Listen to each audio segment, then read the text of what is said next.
NAIBANAN ang kaso ng teenage pregnancy din na Tacloban City, MAHUMAN maitindog ang SIYAHAN nga teen center ng Northern Tacloban National High School. Sumalakan nurse Riza Deliva, coordinator ng Adolescents Reproductive Health Program iton DepEd Tacloban City nga umubos na daw gihapon ang kaso ng bullying ng mga skulahan na Tacloban. Mababaruan, naging-abrihan na ang kadugangan nga bago nga school-based teen center sa Scandinavian National High School nga sugadman V&G National High School at Tacloban. Yan na nga bulan nga makakabulig para mapabaskog ang pag-asister ang mga kabataan ha barangay nga sugadman eskwelahan.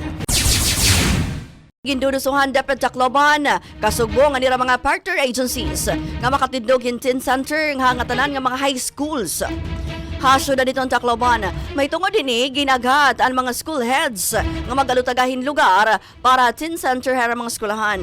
Nagpatapo naman ni DILG Tacloban City Director Engineer Visitasyon Niva nga magalutagahirahin budget annual investment plan nga sugad man gender and development plan kung pagsuportahan ang hensya teen center project ngan para nagahapon pagsuportahan programa ang barangay ngadto ha mga kabataan.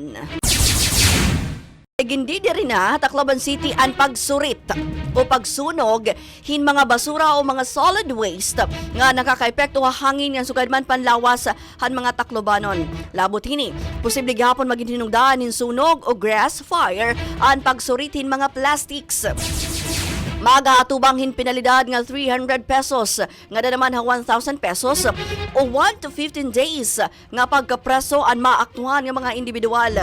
Mababaroan nga pera nga mga grass fire and NAHIPATIK na naglabay nga mga bulan tungod dinihan pagsurit hin mga basura o mga plastic waste.